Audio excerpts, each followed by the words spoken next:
시골에 이제 통나무집에 한 병약한 남자가 살았다고 해요. 근데 이 남자의 통나무집에 지나가기 위해서는 큰 바위가 하나 있대요. 그게 되게 불편했나 봐요. 그러던 어느 날 이 불편을 느끼고 있는데 어느 날 꿈에 하나님이 나타나셨답니다. 그래서 아들아, 네 집 앞에 바위를 매일 밀어봐 그러시더래요. 이제 병약한 남자는 희망을 갖고 밀기 시작했어요. 매일 이렇게 한 번 밀고 만 게 아니라 몇 번씩 이렇게 한 것 같아요. 근데 뭐 한 달, 두 달, 세 달, 그래서 8개월이 있었는데 회의감이 들더래요. 이게 뭐 하는 짓인가. 그리고 별로 움직임 같지 않은 거예요. 그래서 잘 재봤어요. 1cm도 안 움직였네. 8개월을 밀었는데. 속상해서 푹 쳐져 있으니까 또 그날 밤에 꿈에 하나님 찾아오셨습니다. 아들아, 왜 이렇게 슬퍼하지? 그러니까 하나님 때문이죠. 왜? 아니, 하나님께서 바위 밀라고 해서 8개월 동안 희망을 품고 밀었는데 세상에 1cm도 안 움직였어요. 네, 하나님 말씀하십니다. 나는 내게 바위로 옮기라고 얘기하지 않았다. 나는 너에게 바위를 밀어라 라고 말했을 뿐이다. 그러신다는 거예요. 그리고 이제 하나님께서 말씀하십니다. 내 거울 앞에 서봐. 다음날 일어나서 너무 생생하니까 일어나서 거울 앞에 서봤습니다. 병약한 몸이 건장한 몸으로 바뀌어 있는 거예요. 그러고 보니까 지난 수개월 동안 장기침에 시달렸는데 밤마다 그 장기침이 사라진 거죠. 내가 지난 8개월 동안 밤마다 하는 기침이 없어졌구나. 매일 기분이 상쾌했었고 잠도 잘 잤었구나라는 걸 깨달은 거예요. 그래서 하나님의 계획은 바위의 위치로 옮기는 것이 아니라 그를 변화시키는 것이었다는 것을 깨달았어요. 그래서 그에게 일어난 변화는 바위를 옮겼기 때문이 아니라 바위를 밀었기 때문에 생겨나는 것이라는 것을 이 예화를 통해서 알 수가 있어요. 병약한 남자는 이해 못할 명령에 순종했어요. 그리고 그의 기대는 바위가 옮겨질 것이야 라고 이야기를 예상했는데 하나님은 예상치 못하게 그의 몸을 건강하게 만들어 주셨습니다. 그가 원하는 방식은 아니었지만 더 좋은 방식으로 몸의 변화가 일어났죠.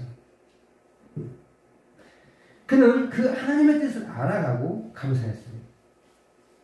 오늘 예수님의 아버지 요셉의 순종도 사실 어려운 순종이었습니다. 약혼 기간 중에 알게 된 예비 신부의 임신 소식은 그를 충격에 빠뜨렸을 것입니다. 그런데 그가 예비 신부, 예비 아내를, 아내 마리아를 아내로 맞이하게 된 배경이 바로 순종이에요. 그 최종 결과가 바로 오늘 제목의 이름을 예수라 했다는 거예요. 오늘 요셉의 순종을 통해서 하나님의 일하는 방식이 어떤 것인지 좀 살펴보려고 합니다. 예수님의 아버지를 우리는 누구라고 불러요? 요셉이라고 부릅니다. 근데 이 아버지, 부모 자식 간에 있는 관계가 물론 입양을 통해서도 될 수 있어요.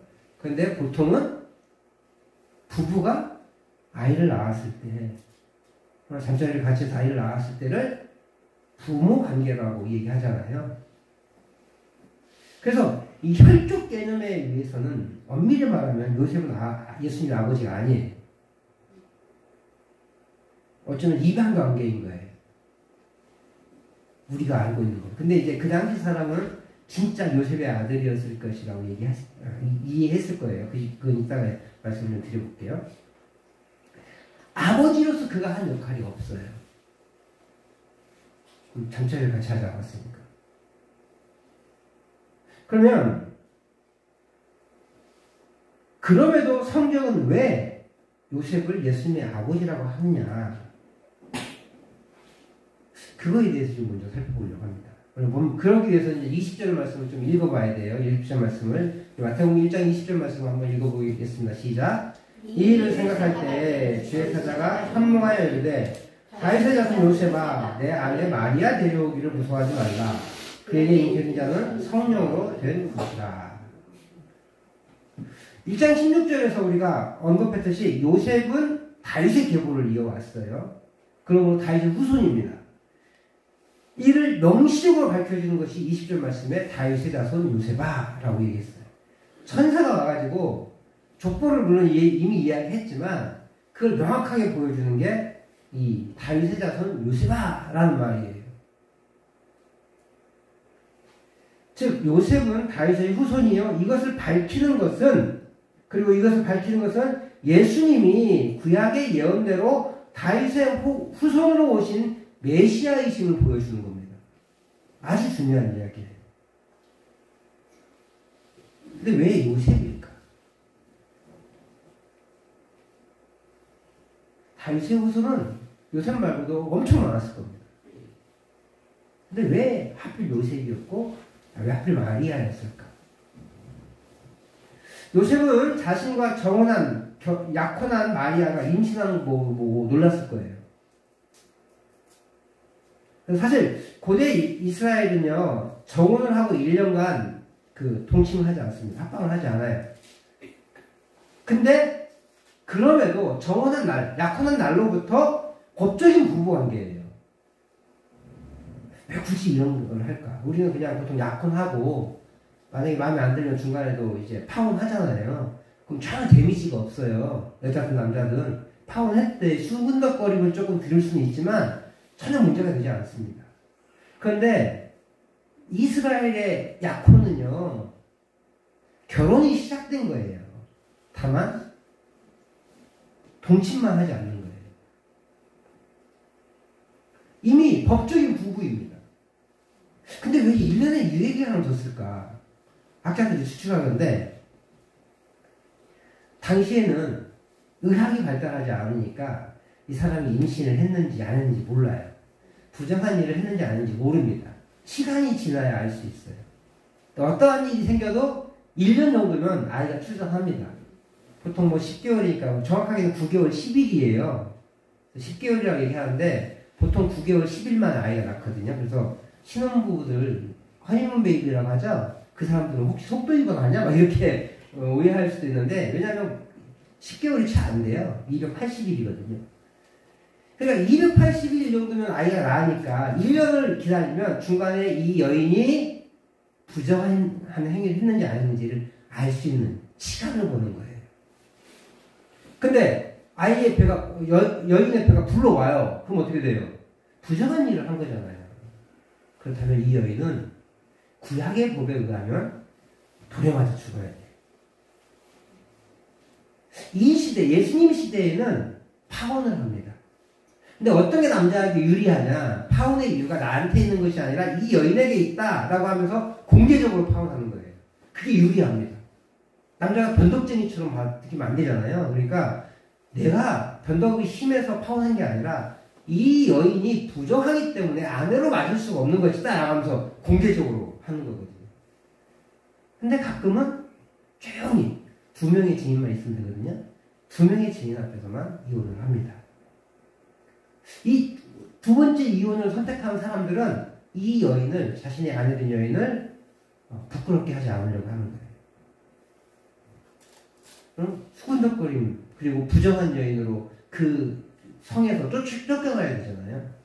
그런 삶을 살지 않게 하기 위해서 이 여인을 돌에 맞지 않고 이 여인이 사람들에게 비난을 최소화할 수 있도록 그렇게 조용하게 여인과 이혼해서 이 여인을 보호하는 방법이 있습니다. 근데 요셉은 의로운 사람이면서 이 두 번째 방법을 선택하게 된 겁니다. 의롭다. 이 말은요, 정확하게는 율법 앞에 섰다라는 표현이거든요. 무슨 말이냐면 법을 잘 지켰다는 거예요. 우리가 이제 개혁주의자 칼빈 선생님이, 목사님이 코람데오라는 말을 제기하셨거든요. 이 코람데오는 하나님 앞에 서예요. 내가 하나님 앞에 서 있다. 이런 의식을 가지고 산다는 거예요. 하나님 내 앞에 있으니까 얼마나 삶이 조심스럽겠어요. 그런 의식을 가지고 종교개혁을 일으키고 그렇게 말씀을 연구하면서 살아간 게 칼빈인데, 이 율법 앞에 섰다 이 말은 이 칼빈 목사님의 코람데오와 같은 의미예요. 내가 말씀 앞에서 그 말씀을 잘 지켜 행했다는 뜻이거든요.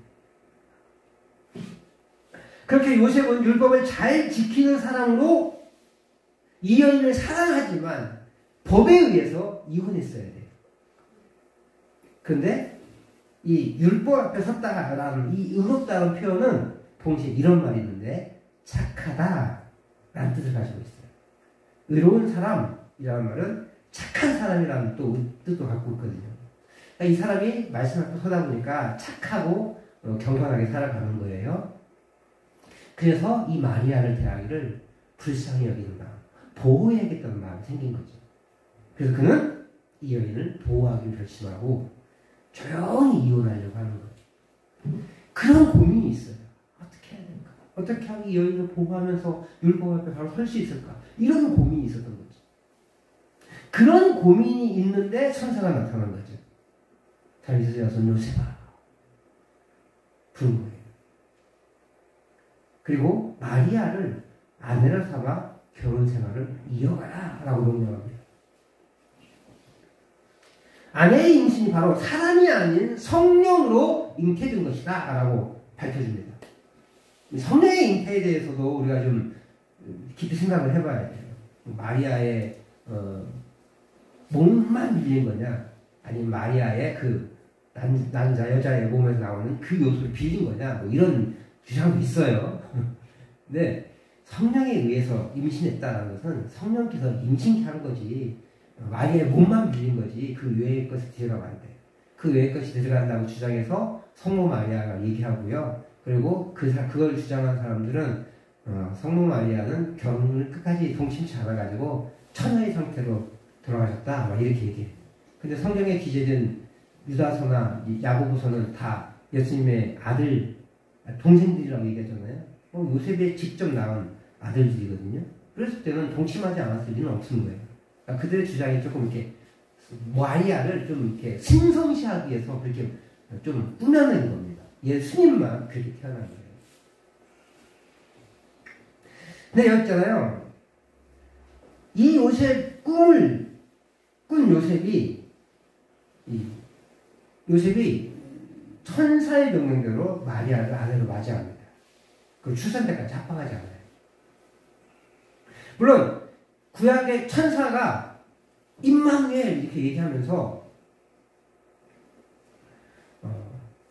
이 잉태한 아이가, 마리아가 잉태한 아이가 하나님의 임마누엘 상징, 하나님의 임재, 하나님의 함께하심의 그 표본이다라는 것을 말씀하시기도 했지만, 이 요셉이 천사의 명령대로 그 아내를 맞이했고 데려왔고, 그리고 거기에 더 나아가서 출산 때까지 합방하지 않은 거예요. 동침하지 않은 거예요.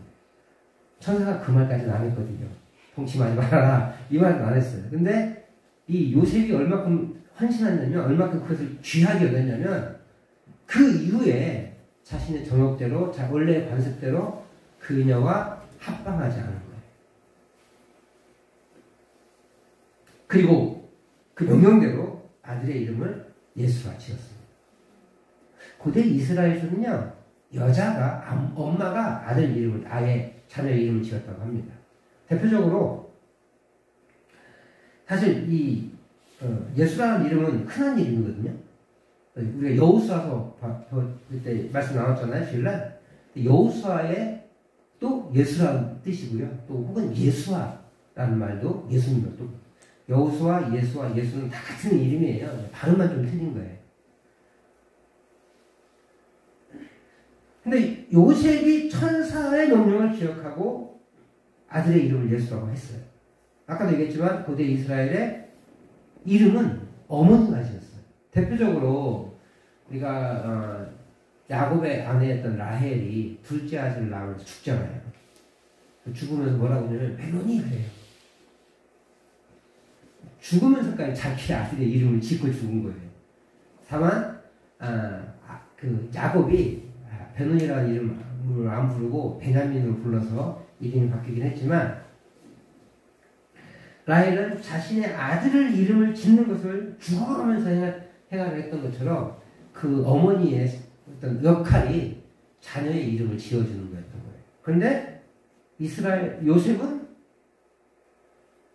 마리아가 짓게 하지 않고 자신이 지었어요. 그만큼 요셉이 자신이 이 아들을 낳는 것에 대해서 이 성령이 잉태하고 그것이 아들을 낳는 것이 낳고 그 이름을 예수라 하는 것이 자기의 사명이라는 것을 가지고 있었던 것 같아요. 그래서 그 사명대로 지키기 위해 오해하지 않기 위해 동침하지도 않고, 그리고 그 아들의 이름을 마리아가 짓도록 내버려 둔 게 아니라, 마리아가 다 알았을 텐데 내버려 둔 게 아니라 분명하게 공포하면서 아들의 이름을 예수라 이렇게 지은 거예요. 이처럼 사명자처럼 그 의식하면서 그 천사의 말에 순종했던 요셉의 모습을 보게 돼요. 그런데 오늘 성경이 이처럼 특별히 요셉을 언급하는 이유가 뭘까? 왜 하필 요셉이었을까?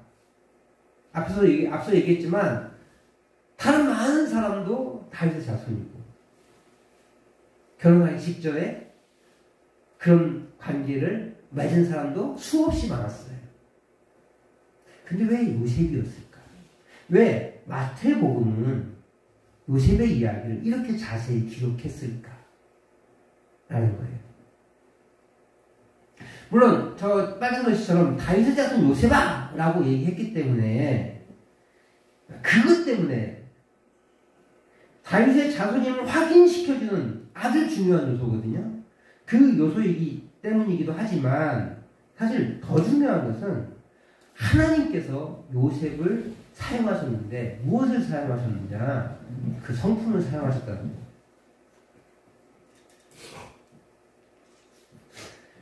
더 중요한 것은 요셉이 착한 사람으로 마리아를 보호하기 위해서 애썼다는 거예요.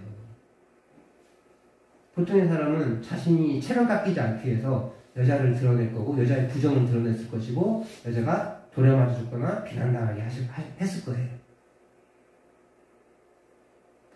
뿐만 아니라 천사의 말 그대로 순종하여 마리아를 보호하고, 그리고 그와 동침하지 않은 거예요.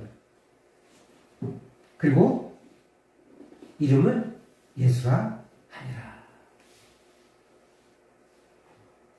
이 한마디에 요셉의 성품과 요셉의 순종이 다 담겨져 있는 거예요. 하나님은 이처럼 요셉의 헌신과 충성을 사용하셔서 하나님의 계획을 완성시켜 나가셨습니다. 마태복음 저자는 요셉의 계보를 통해 예수님이 다윗의 혈통임을 보여줘요. 그리고 왕의 후손임을 보여줘요. 그리고 우리가 다음 주에 살펴볼 이 동방박사들 왕으로 경배하잖아요. 역시 왕임을 강조해요. 그러면 요셉 에피소드는 안 나와도 돼요. 요셉 이야기는 안 나와도 된다고. 그냥 17절에서 나왔다 라고 얘기하고, 그 다음에 2장 1절로 가가지고 그때 동방의 박사들이 와서 경배했다 왕으로서 이렇게 얘기해요. 왜 요셉을 굳이 언급하면서 이 이야기를 전개해 나가는 거야? 아까도 얘기했던 것처럼 다윗의 후손이라는 걸 다시 한번 강조해주고, 두 번째로는 요셉의 그 성품, 사용되어지는 성품을 보여주신 거죠.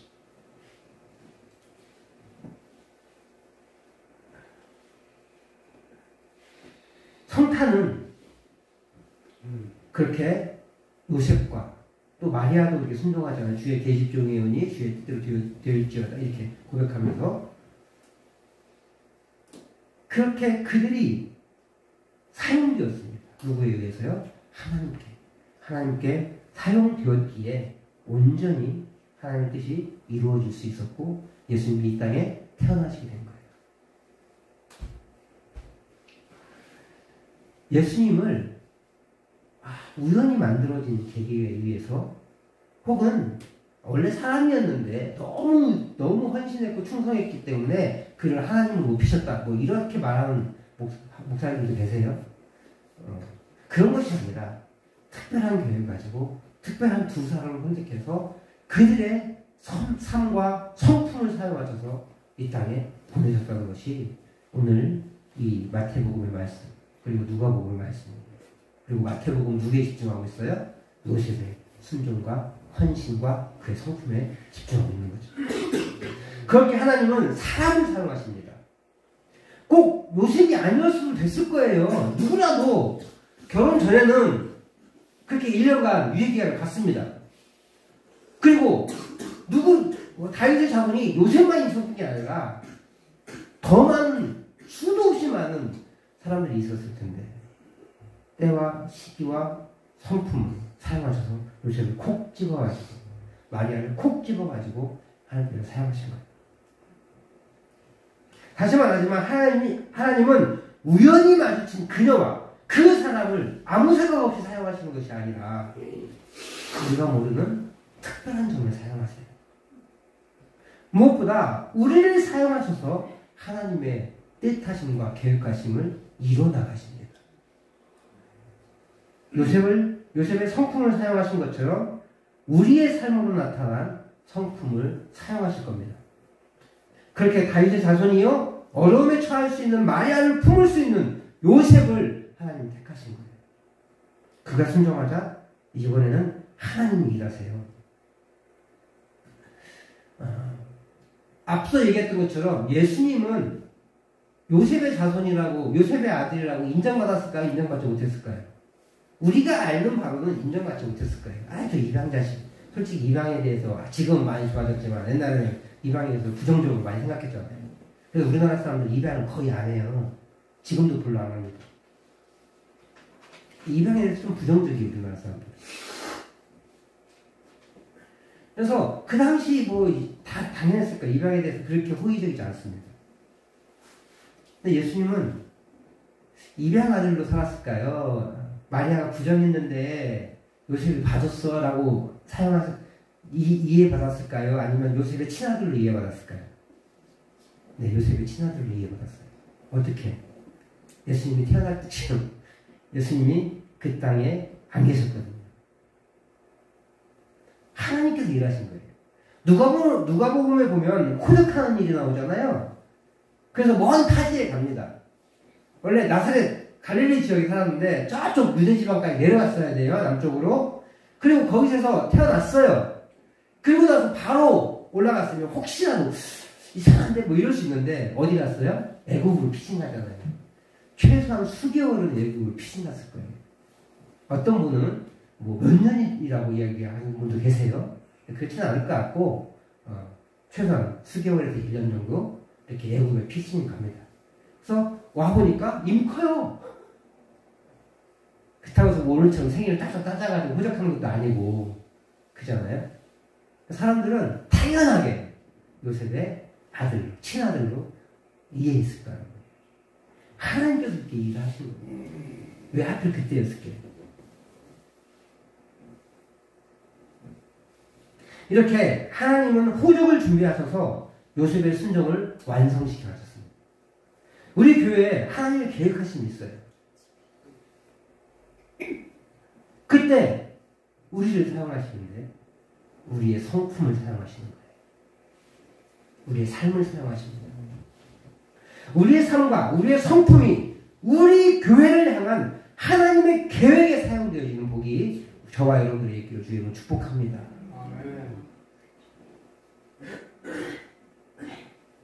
그러면 우리는 우리의 삶을, 우리의 성품을 만들어가야 돼요. 우리 솔직히 내 고집대로 60, 70, 80평생 살아오셨죠. 솔직히 저도 50년 살아왔는데 별반 다르지 않을 겁니다. 근데 사람은 살아가면서 다짐하게 돼 있어요. 산골짜기에 있는 돌들은 좀 거칠죠. 뾰족뾰족하고. 근데 그 강이 흘러나가서 계속 흘러내려가면서 그 돌들은 몽글몽글해집니다. 그 이유가 뭐예요? 흘러내려오면서 계속 부딪혔잖아요. 그러면서 이제 깎인 거죠, 모난 것들이. 그래서 몽글몽글해진 거죠. 근데 사람은요, 의식하지 않으면 절대 몽글거리지 않아요.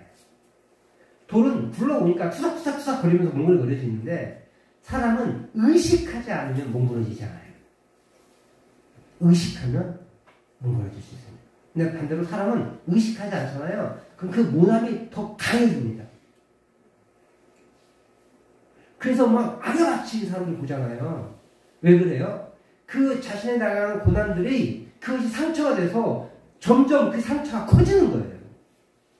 근데 의식하잖아요. 이 상처가 줄어들고 오히려 부드러워지는. 사람은 되게 신기해. 돌은 그냥 시간이 지나서 흘러가면 몽골해지는데 사람은 둥글둥글해지기도 하고 유순해지기도 하고 더 거칠어지기도 하는 거예요. 저는 우리 성도님들을 봤을 때 참 동글동글하게 하셨구나 하는 생각이 들어요. 어느 한 번 모나지 않고 그렇게 융화하며 살아가신 것 같아요. 그런데요, 순박하에서 피해를 보는 어리숙한 사람이 순종적인 사람은 아니에요. 어리숙함을 순종으로 이렇게 살짝 미화하면 안 돼요. 아, 그러면 뭐 이렇게 손해보면 안 됩니까? 그게 아니라 어리숙해서 손해보는 삶은 정말 바보인 삶인 거고요. 속아주는 지혜를 갖는 소금이 필요해요. 알지만 당해진다. 그럼 어떤 일이 벌어지냐? 어리숙해서 당한 소금은요, 나를 화나게 만듭니다. 원망하게 만들어요. 그래서 원통합니다. 그래서 비난의 화살을 쏘아붙입니다. 근데 속아주는 지혜를 가진 사람은 그럴 수 있어요. 차이가 뭔지 아세요? 속아줘서 그럴 수 있어. 그래, 나를 받고 네가 일어서 라고 하는 마음을 가지면 상대를 감동시켜요. 근데 억울함과 분함을 가지고 있잖아요. 상대가 득이 아니야합니다. 잘했지. 저 무지랭이를 내가 속였지. 이렇게 되죠. 하나님이 기뻐하시냐? 아니에요. 이거 하나님 기뻐하시는 거 아니에요. 속아줘야 되죠. 필요합니다. 그런데 어리숙해서 속아주는 건 전혀 복음에 도움이 안 돼요. 우리는 속아주는 지혜를 가지고 있어요. 그래서 상대를 감동시키는 게 목적이에요. 억울해서 못 살겠다 그러면 대드세요. 차라리 그게 나아요. 어차피 돈도 잃고 사람도 잃었는데 돈이라도 찾아야죠. 반대로 속아주는 사람은 돈은 잃지만 그 사람을 잃을 수도 있지만 그 사람은 구원에 이르게 할 수 있어요. 그리고 그 사람이 구원에 이르잖아요. 그러면 그 사람이 자신의 지은줄을 가만히 놔두겠어요? 회개하고 돌아오고 문제도 그 자기가 속였던 것도 해결해 줄 거예요. 갚을 거예요. 다 갚지는 못할 수도 있겠죠. 그러면 돈도 잃지 않고 사람도 얻게 되는 거예요. 그 사람이 내가 속아줬음에도 불구하고 끝내 돌아오지 않으면 그 사람은 저주받아 지옥 가는 거죠. 나는 돈을 잃었지만 은혜는 놓치지 않았잖아요. 그것도 손해는 아니에요. 다시 말하지만 어리숙한 사람이 되는 게 아니에요. 충분히 알지만 내가 속아준 지혜를 가지고 있고 그것을 가지고 상대방을 대할 필요가 있다는 거죠. 요셉은 다 알았어요. 그러나 하나님의 뜻에 순종하여 그 상황을 덮어버렸어요. 이제까지의 평판을 뒤집을 수 있는 상황에서 당당히 그 일을 감당합니다. 만약에 하나님이 그때 아구스도를 통해서 호적하는 일이 생기지 않았더라면 요셉은 손가락질 당했을 거예요. 저 마리아 가늠한 부정한 여인하고 산다고. 뭐가 좋다고 저 부정한 여인하고 산다고. 그랬을 거란 말이에요. 그걸 감내하겠다는 거예요. 왜요? 우리 주님이 명령하셨기 때문에. 알아요. 조용 끊기만 하면 돼. 아니, 조용 끊을 필요 없어. 내가 부정하지 않았습니다. 내가 무지랭이지 않습니다. 라고 알리기 위해서 당당하게 모든 사람들에게 알리면서 저 여인이 잘못했습니다. 라고 손가락을 해야 돼요. 근데 요셉은 그렇지 않았어. 하나님 그걸 사용하신 거죠.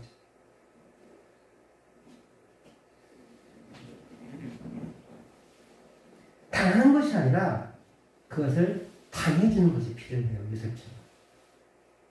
우리가 그럴 이유는 그를 변화시켜 예수를 전하게 한 겁니다.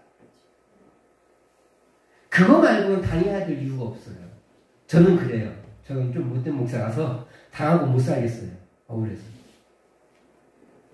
만약에 그것이 예수를 전하는 것이고 예수님을 살리는 것이라면 당할 수 있어야 됩니다.